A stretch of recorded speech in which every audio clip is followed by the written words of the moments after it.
नमस्कार दोस्तों, जो हम आपके लिए एक अलग प्रैक्टिस सेट 14 लेकर आए हैं। इसमें क्या पढ़ने वाले हैं, तो आईटीआई इंस्ट्रक्टर का जो क्वेश्चन अभी हाल ही में हुआ है उसी के क्वेश्चन पढ़ने वाले हैं, जो कि एग्जाम के लिए बहुत इंपॉर्टेंट क्वेश्चन होने वाला है। खुद आप क्वेश्चन का लेवल देखिएगा तो समझ में आएगा आपको कि हाँ एकदम ये सब क्वेश्चन आने वाला है एग्जाम में। चलिए क्वेश्चन की तरफ चलते हैं। आईटीआई इंस्ट्रक्टर का क्वेश्चन है जो अभी हाल ही में एग्जाम हुआ था। क्या है पहला क्वेश्चन कि सर्किट ब्रेकर आर्क का प्रतिरोध बढ़ाया जा सकता है। जो सर्किट ब्रेकर होता है, सर्किट ब्रेकर में आर्क लगती है। पहले देखिए सर्किट ब्रेकर क्या होता है, तो सर्किट ब्रेकर में दो पॉइंट होता है। एक होता है मूविंग कॉइल और एक होता है फिक्स्ड कॉइल। एक फिक्स्ड कॉइल होता है और एक मूविंग कॉइल होता है। मूविंग कॉइल क्या होता है ना कि मूव करता है तो सर्किट ब्रेकर ब्रेक हो जाती है। तो जब सर्किट ब्रेकर ब्रेक होगी तो इसमें आर्क लगेगा। तो आर्क का प्रतिरोध कैसे बढ़ाया जा सकता है? आर्क का प्रतिरोध बढ़ेगा तभी आर्क बुझेगा। तो आर बुझेगा कैसे? आर का प्रतिरोध बढ़ाकर। तो आर का प्रतिरोध बढ़ाने के लिए पहला कि इनमें गैप बढ़ाई जाए, लेंथनिंग की जाए, लंबाई बढ़ाई जाए, तो आर का प्रतिरोध बढ़ेगा और आर का बुझ जाएगा। दूसरा कि जो यह मूविंग और फिक्स कॉइल है, यहाँ पे जो एरिया है दोनों का, जैसे मान लीजिए मूव करेगा और यह इधर मूव करेगा, तो जो किनारों का जो यह एरिया है, यह एरिया जितना कम रहेगा ना, आर को उतना कम लगेगा, माने प्रतिरोध बढ़ गया। तो प्रतिरोध बढ़ाने के लिए एरिया, कॉन्टेक्ट एरिया कम होना चाहिए, लंबाई बढ़ाइए, लेंथनिंग करिए ताकि प्रतिरोध बढ़े तो आर्क बुझ जाए। और इसको कूलेंट करिए, कूलेंट ठंडा रखिए जिससे आर्क बुझ जाएगी। तो वही है कि सर्किट ब्रेकर में प्रतिरोध बढ़ाया जा सकता है। प्रतिरोध बढ़ाने का मतलब आर्क बुझाया जा सकता है। तो दिया गया है इंक्रीजिंग द एक्स सेक्शन, मतलब क्रॉस सेक्शनल एरिया। तो इंक्रीजिंग कहा है, मतलब डिक्रीज करना होगा, कम करना होगा। तो पहला ऑप्शन गलत है। मैंने दिया है ना कि अनुप्रस्थ चाप को बढ़ाकर, बढ़ाकर चाप को नहीं, चाप को गर्म करके, तो गर्म करके भी नहीं, ठंडा करेंगे तब ना आर्क बुझेगा। फिर आगे दिया है कि चाप को केंद्रित करके, चाप केंद्रित करके भी नहीं, आगे दिया चाप को लंबा करके, चाप की लंबाई को बढ़ाकर। तो ये D option is right answer. लंबाई बढ़ाने से आर्क क्या होगा, आर्क बुझेगा, मतलब प्रतिरोध बढ़ जाएगा। इसका D option is right answer. Circuit breaker से क्वेश्चन था। सर्किट ब्रेकर रिले सेंस करता है तब जाकर काम करता है सर्किट ब्रेकर। चलिए आगे चलते हैं। अगला क्वेश्चन क्या है कि जल विद्युत ऊर्जा संयंत्र के लिए स्थल का चुनाव निम्नलिखित में से किस कारक पर निर्भर करता है। अब कहा गया क्वेश्चन कि हाइड्रो इलेक्ट्रिक पावर प्लांट के स्थल का चुनाव करने के लिए, मतलब हाइड्रो इलेक्ट्रिक पावर प्लांट बनाना है और स्थल का चुनाव करना है, तो क्या क्या ध्यान देंगे और क्या क्या ध्यान नहीं देंगे। तो यहाँ पर पूछा है ना कि किस कारक पर निर्भर नहीं करता, माने हाइड्रो इलेक्ट्रिक पावर प्लांट किस पर निर्भर नहीं करेगा। तो देखिए जल की उपलब्धता, इस पर तो निर्भर करेगा हाइड्रो इलेक्ट्रिक पावर प्लांट।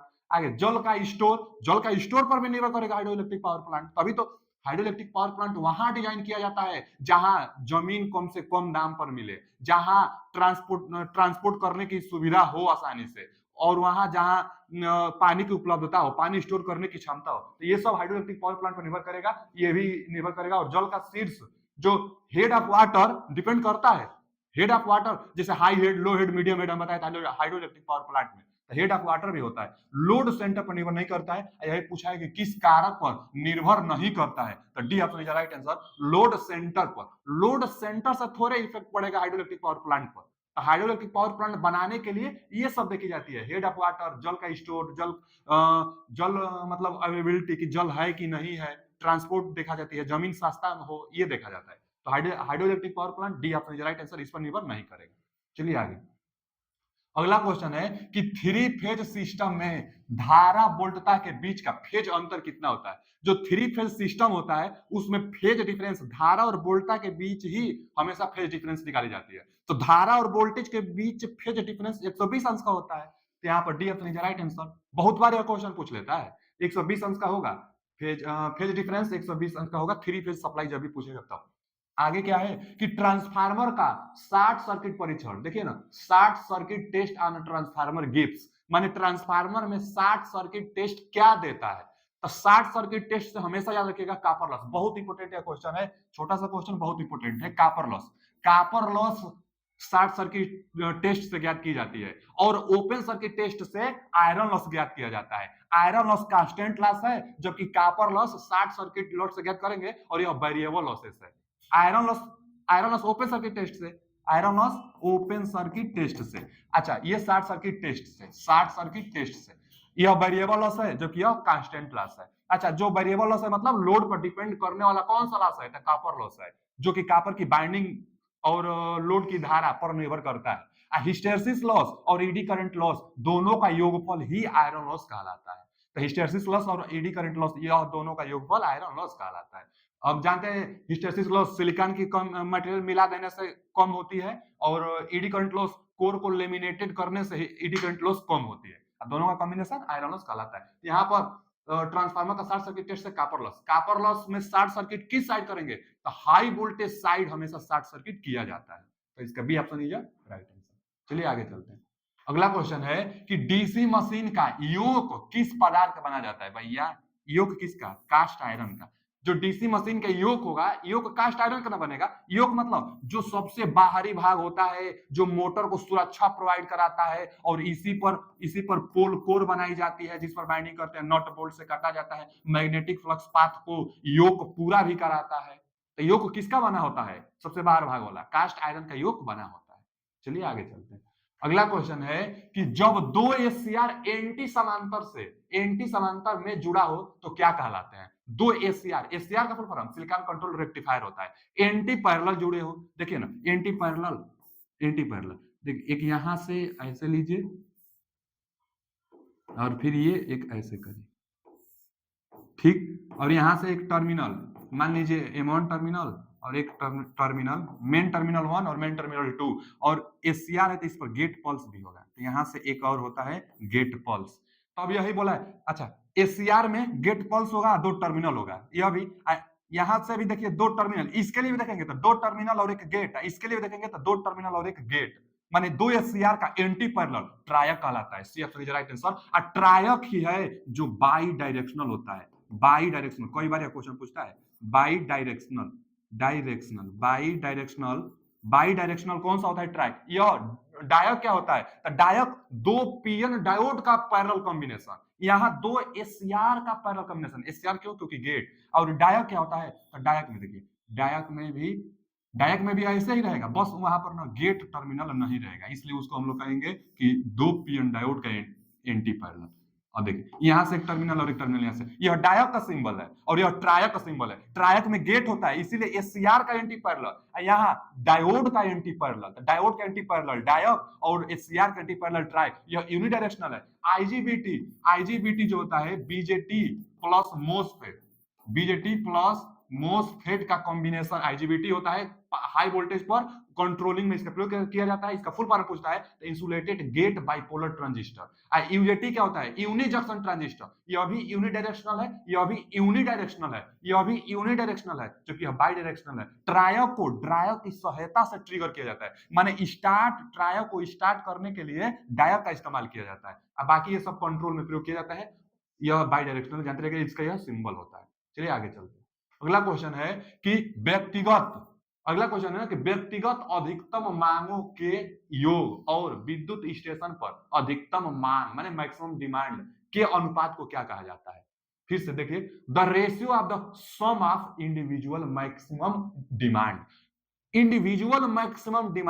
बटा में maximum demand to the maximum demand on the power station. माने दे रहा है ना कि द रेशियो बताइए sum of individual maximum demand, individual मतलब अलग अलग लोड का, अब बाटा में मैक्सिमम डिमांड, तो यह डाइवर्सिटी फैक्टर का, डाइवर्सिटी ही फैक्टर होता है जिसका मान एक से ज्यादा होता है। और जो दिया था डाइवर्सिटी फैक्टर बराबर सम ऑफ इंडिविजुअल, लिखवाए हैं, आप जाकर जरूर पढ़िएगा, सम ऑफ इंडिविजुअल मैक्सिमम डिमांड बाटा में मैक्सिमम डिमांड। अच्छा, सम ऑफ इंडिविजुअल मतलब होता है ना अलग अलग लोड का टोटल मैक्सिमम डिमांड कितना है। तो अलग अलग लोड का, घरों में आपके घर में जितना इक्विपमेंट लगा होगा, हर एक डिवाइस का रेटिंग होगा, तो उस रेटिंग का योग करिए, उसको ऊपर रखिए। अब बाटा में किसी एक समय पर मैक्सिमम डिमांड आप कितना यूज कर रहे हैं उसको बाटा में रखिए। अब भाग देंगे तो डाइवर्सिटी फैक्टर, तो घर में जितना लोड होगा उससे एक टाइम पर उससे कम होता है मैक्सिमम डिमांड,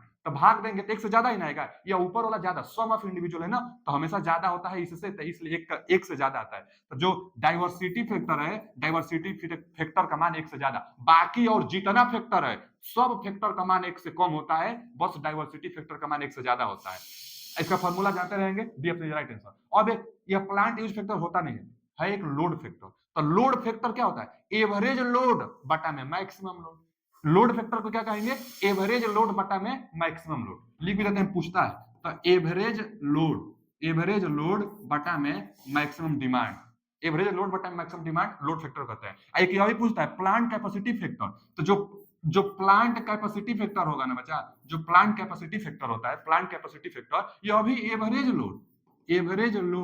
एवरेज लोड बटा में, अब प्लांट कैपेसिटी फैक्टर है तो प्लांट कैपेसिटी बटा में रहता है। Rated plant capacity, rated rated plant capacity, rated plant capacity, rated plant capacity, बहुत इंपॉर्टेंट क्वेश्चन है, यहां से सवाल बनता है या दोनों से सवाल बनता है। तो इस क्वेश्चन का जवाब कौन सा होगा? D option is right answer. यहाँ एवरेज लोड बटा में rated plant capacity, capacity factor देता है, एवरेज लोड बटा मैक्सिमम डिमांड लोड फैक्टर देता है। चलिए आगे चलते हैं। आगे है कि प्रत्यावर्ती धारा की ओवरहेड कंडक्टर की सतह के निकट सकेंद्रीय होने की प्रवृत्ति कहलाती है। यहां क्या दिया है कि प्रत्यावर्ती धारा माने एसी दिया है कि ओवरहेड कंडक्टर की सतह के निकट सकेंद्रित होने की, माने एसी करंट सरफेस के निकट फ्लो हो रही है। देखिए ना, the tendency of alternating current to the concentrate near the surface of overhead conductor, माने कोई कंडक्टर है और उसके सरफेस के नियर एसी करंट प्रवाहित हो रही है, इसको स्किन इफेक्ट कहते हैं। इसका कौन सा ऑप्शन हो जाएगा? A option is right answer, skin effect कहते हैं। अच्छा, एसी करंट हमेशा सरफेस के ऊपर जाती है, इसको स्किन इफेक्ट कहते हैं, और डीसी में ना एकदम पूरा सरफेस पर जाता है, तो डीसी की अपेक्षा एसी में 3 गुना ज्यादा, चाहे डीसी में 3 गुना कम स्किन इफेक्ट होता है।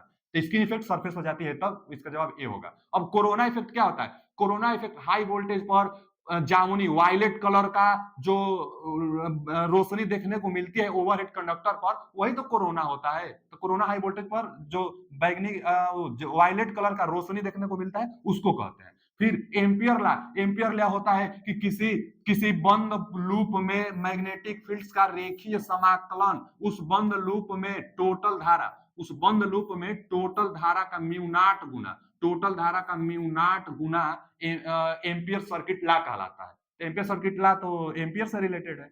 आगे फेरांटी इफेक्ट, तो फेरांटी इफेक्ट जब रिसीविंग एंड का वोल्टेज ज्यादा हो जाता है सेंडिंग एंड के वोल्टेज से, माने जितना भेज रहे हैं उससे रिसीविंग एंड का वोल्टेज ज्यादा हो जाता है, तो उसको हम लोग फेरांटी इफेक्ट कहते हैं। तो यहाँ पर स्किन इफेक्ट होगा, A option is right answer.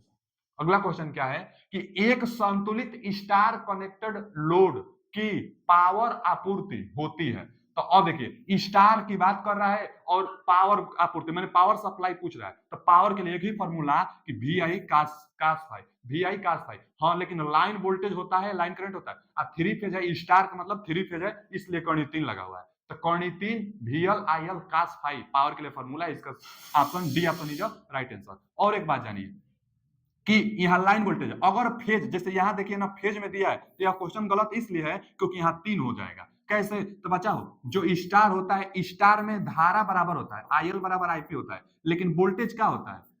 लेकिन अगर देखा जाए तो जो लाइन वोल्टेज होगा, स्टार है ना, तो स्टार में जो लाइन वोल्टेज होता है, लाइन वोल्टेज जो होगा वह फेज वोल्टेज का 3 गुना होता है। लाइन वोल्टेज जो होता है फेज वोल्टेज का 3 गुना, फेज वोल्टेज का फेज वोल्टेज का 3 गुना करेंगे तब जाकर लाइन वोल्टेज मिलेगा आपको। VL लाइन वोल्टेज 3 गुना VP, फेज वोल्टेज 3 गुना। अब स्टारे के लिए यह फॉर्मूला है, लाइन रहेगा तब, लेकिन अगर फेज के पद में डालना चाहते हैं आप तो देखिए यहाँ 3 है और स्टार में वोल्टेज, लाइन वोल्टेज कितना होगा? लाइन वोल्टेज होगा 3 VP, आइए तो स्टार में बराबर होता है तो IP हो जाएगा, कास फाइव तो कास फाइव रहेगा, तो यहां से कितना जाएगा? 3 VP IP कास फाइव। तो इसलिए यह गलत है क्योंकि VPIP, अच्छा साइन भी दिया है तो ऐसे भी गलत है। VPIP कास फाई, अब वो अभी 3 होना चाहिए जबकि यहाँ 3 दिया है। तो फेज में कहेगा तो 3 VPIP कास फाई, अगर लाइन में देगा तो 3 VL IL कास फाई, यही लाइन वाला होता है। यह क्या है? रिएक्टिव पावर, यह रिएक्टिव पावर, यह एक्टिव पावर, पावर पूछा था, D option is right answer. स्टारे के लिए होता है तो यहां से आप बना लेंगे जिसके लिए भी पूछेगा। अगला क्वेश्चन है कि एयर सर्किट ब्रेकर में वायु का प्रयोग करते हैं। हाँ, एयर सर्किट ब्रेक में वायु का प्रयोग करते हैं, जो वायु होनी चाहिए नमी नहीं होना चाहिए। तो पढ़ लेते हैं कि सबसे कम कार्बन डाइऑक्साइड, तो कार्बन डाइऑक्साइड होता नहीं है एयर ब्लास्ट में, सूखा हुआ, हाँ ये सही है, यही सही है, B option is right answer कि एयर ब्लास्ट सर्किट में वायु ड्राई वायु का प्रयोग किया जाता है। इसका कौन सा option? B option is right answer. Dry मतलब सूखा हुआ जिसमें नमी ना हो, ऐसा वायु का प्रयोग किया जाता है, तो B option is right answer. अगला क्वेश्चन क्या है? अगला क्वेश्चन है कि एक निश्चित कार्य 15 व्यक्तियों द्वारा 20 दिनों में पूरा किया जाता है, तो 25 आदमी उसी काम को कितने दिन में पूरा करेंगे? या तो मैथ का सवाल आप लगाए होंगे एमडीएच से। जब कार दिन घंटा की बात आ जाए तो एमडीएच फॉर्मूला, एमडीएच आप मसाला जानते होंगे ना, एकदम वही फॉर्मूला एमडीएच से लगाई जाती है। दोनों तरफ आप लिख दीजिए एमडीएच एमडीएच एमडीएच एमडीएच। और मान लीजिए 1 2, अरे 1 1 इस साइड मान लीजिए 1 1 है पहला कार्य के लिए, 1 1 1, इधर 2 2 2 दूसरा कार्य के लिए मान भर दीजिए। पहला क्या दिया कि एक निश्चित कार्य 15 व्यक्ति माने मैन है ना, तो 15 व्यक्ति, दिन है डी माने दिन, तो कितना दिन? 20 दिनों में पूरा करता है, तो 20 दिन में। कितना घंटा करता है? घंटा नहीं दिया है तो मत लिखिए, आगे आइए। फिर अब आगे दिया होगा कि 25 आदमी उसी काम को कितना दिन में करेगा। जो दिया रहता है बस वही लिखा जाता है, 25 आदमी कितना दिन में करेगा, यही पूछा हुआ है। तो कटाइए, देखिए 5 25 और 5 चौक 20, और फिर 5 से घटाइए तो 5 तिहाई 15 और 4 तिहाई 12, 12 दिन, दिन ना निकालना था, 12 दिन में, 12 दिन में, B option is right answer. 25 आदमी उसी काम को 12 दिन में पूरा कर लेंगे। घंटा दिया होता तो घंटा का भी गुणा कर लिए होते, इसका B option is right answer. अगला क्वेश्चन, डीसी जनरेटर में उत्तेजना और गति की दी गई शर्तों के तहत टर्मिनल वोल्टेज, यहां से सवाल, टर्मिनल वोल्टेज भी और लोड करंट आई के बीच का ग्राफ क्या कहा जाता है? मतलब जो बीच का ग्राफ होगा उसको किस नाम से जानेंगे? ये बच्चा हमेशा ध्यान दिया जाता है, क्या पूछा हुआ है? टर्मिनल वोल्टेज टर्मिनल पर मिलेगा, और लोड वाय, लोड मतलब ही बाहर है, वाय है, तो इसको तो वाय कैरेक्टरिस्टिक्स कहेंगे ना, एक्सटर्नल वाय, एक्सटर्नल, देखिए B option is right answer. कई बार क्वेश्चन पूछ चुका है। एक्सटर्नल कैरेक्टरिस्टिक्स होता है, वाय अभिलक्षणिक ग्राफ होता है जब लोड टर्मिनल और लोड धारा के बीच खींचेंगे तब इंटरनल कौन होगा? चलिए यह तो एक्सटर्नल हो गया, लोड टर्मिनल अगर है तब इंटरनल कौन होगा? तो इंटरनल में ना आर्मेचर करंट अंदर होता है, तो आर्मेचर करंट और इंड्यूज ईएमएफ, इंड्यूज ईएमएफ और आर्मेचर करंट के बीच खींची जाती है, तो इंटरनल होगा। अच्छा, एक होता है ओपन सर्किट कैरेक्टरिस्टिक्स, तो ओपन सर्किट कैरेक्टरिस्टिक्स कैसे होगा? तो जब सर्किट ओपन रहेगी, तो सर्किट जब ओपन रहेगी तो क्या, ना तो आर्मेचर करंट रहेगा ना ही लोड करंट रहेगा, तब क्या रहेगा? तब फील्ड करंट रहेगा। तो फील्ड करंट और नो लोड पर इंड्यूज ईएमएफ, नो लोड पर induced EMF and field current के बीच में ओपन सर्किट कैरेक्टरिस्टिक्स और क्या, generated EMF, induced EMF and armature current के बीच इंटरनल और टर्मिनल वोल्टेज VT, VT मतलब terminal voltage and load current, terminal voltage and load current के बीच में जो खींची जाती है वह एक्सटर्नल। तो यहाँ पर बी ऑप्शन, तीनों बस कैरेक्टरिस्टिक्स होता है। अगला क्वेश्चन क्या है कि एक वितरण को निम्नलिखित के दृष्टिकोण से डिजाइन किया जाता है। वितरण मतलब डिस्ट्रीब्यूटर होता है। एक डिस्ट्रीब्यूटर को किससे डिजाइन किया जाता है? तो डिस्ट्रीब्यूटर हम बताए थे डिस्ट्रीब्यूटर वोल्टेज ड्रॉप पर निर्भर करता है। अब फीडर करंट कैरिंग कैपेसिटी पर निर्भर करता है। तो यहाँ पर डिस्ट्रीब्यूटर था तो वोल्टेज ड्रॉप पर, A option is right answer. अब करंट कैपेसिटी चाहे करंट कैरिंग कैपेसिटी पर क्या करता है? तो फीडर करता है। तो जब फीडर पूछता है तो करंट कैरिंग कैपेसिटी, जब डिस्ट्रीब्यूटर पूछता है तो वोल्टेज ड्रॉप के हिसाब से डिजाइन किया जाता है। तो यहाँ पर A option is right answer. अगला क्वेश्चन है कि ट्रांसफार्मर में ब्रीदर की क्या आवश्यकता होता है? ट्रांसफार्मर में ब्रीदर कहां लगता है? तो सबसे ऊपर जो कंजर्वेटर टैंक होता है इसी में से एक ब्रीदर लगा होता है। यहीं पर एक क्या लगा होता है बच्चा? एक ब्रीदर लगा होता है। ब्रीदर के अंदर क्या होता है? ब्रीदर के अंदर सिलिका जेल होता है। सिलिका जेल अगर अच्छा होगा तो नीला रहेगा, अगर बेकार रहेगा तो गुलाबी रहेगा। ब्रीदर के अंदर होता है। इसका काम क्या होता है? छोटे छोटे पत्थर के रूप में होता है। और ब्रीदर का काम क्या होता है? ब्रीदर का काम यही है कि ताजी हवा को अंदर कंजर्वेटर टैंक में भेजता है, लेकिन नमी न रहे, नमी को सोख लेता है, नमी को सोख कर शुष्क हवा को अंदर भेजता है। तो हवा को अंदर भेजता है, शुष्क हवा को अंदर भेजता है ब्रीदर, चाहे सिलिका जेल जो भी कहिए, यह नमी को सोख लेता है, अंदर हवा को भेजता है। तो पढ़ते हैं ट्रांसफार्मर ब्रीदर की क्या आवश्यकता है? To observe moisture from the, यही तो एकदम सही है, observe moisture from the incoming air, अंदर जाने वाली एयर में से मॉइस्चर को अवशोषित कर लेता है। सही बात है भैया, नमी को अवशोषित कर लेगा, अंदर आने वाली हवा को नमी को अवशोषित कर लेता है ब्रीदर चाहे सिलिका जेल। तो सही कहा है, A option is right answer. आगे पढ़ लेंगे, ठंडा करेगा, तेल फिल्टर करेगा और तेल स्तर को बढ़ाएगा, तो ये सब कुछ नहीं करता है, बस A option is right answer, नमी को सोख लेता है। चलिए आगे चलते हैं। आगे है कि 3 फेज इंडक्शन मोटर का शुरुआती धारा क्या है?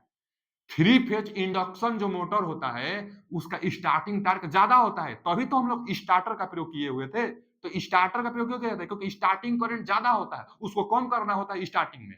तो कितना ज्यादा? 5 से 7 गुना तक ज्यादा होता है। तो यहाँ 10 से 12 गुना नहीं, 8 से 9 गुना नहीं, 5 से 7 गुना सही है। रेटेड धारा का 5 से 7 गुना ज्यादा स्टार्टिंग करंट होता है, इसलिए स्टार्टर का हम लोग प्रयोग करते हैं। तो इसका कौन सा option? C option is a right answer. चलिए आगे। अगला क्वेश्चन है कि निम्नलिखित में से कौन सा वायरिंग का प्रकार नहीं है? वायरिंग का प्रकार कौन सा नहीं है? देखिए, सबसे अच्छा वायरिंग कंड्यूट वायरिंग होता है। सबसे अच्छा वायरिंग कंड्यूट वायरिंग। हम बताए थे दो प्रकार से है, एक धातु सरफेस वायरिंग जो धातु नलिका का सरफेस पर प्रयोग करते हैं, और एक हम बताते हैं कंसील्ड वायरिंग जो कि दीवालों के अंदर, कंसील्ड मतलब छिपा हुआ, तो जो दीवालों के अंदर अंदर छिपी हुई वायरिंग होती है वह कंसील्ड वायरिंग होती है। तो कंसील्ड दे वह अच्छा है, चाहे धातु सरफेस वायरिंग दे, धातु नलिका वायरिंग दे जो सरफेस पर होता है धातु की नली में, तो वह भी अच्छा है, वह भी कंड्यूट वायरिंग में आएगा। और वो नहीं देता है तो कंड्यूट देता है। ठीक है, सबसे महंगा, सबसे अच्छा, सबसे ज्यादा लाइफ इसी का होता है। इसके बाद होता है केसिंग केपिंग का। केसिंग केपिंग का इसके बाद होता है। और सबसे बेकार होता है क्लिट वायरिंग का। सबसे बेकार, दो क्लिटों के बीच की मैक्सिमम दूरी 60 सेमी होती है, क्वेश्चन पूछता है। तो क्लिट वायरिंग सबसे बेकार और अस्थाई है यह। अच्छा, VIR यह तो केबल का प्रकार है। वेल वेल्केनाइड इंसुलेशन रबर यह केबल का प्रकार है, न कि वायरिंग का। यही इसका सही हो जाएगा। कौन सा वायरिंग का प्रकार नहीं है? तो ए ऑप्शन वायरिंग का प्रकार नहीं है। यह सब वायरिंग का प्रकार है। चलिए आगे चलते हैं। अगला क्वेश्चन है कि तापीय power plant, thermal power plant के किस भाग में भाप का तापमान पानी के क्वथनांक से ऊपर होता है?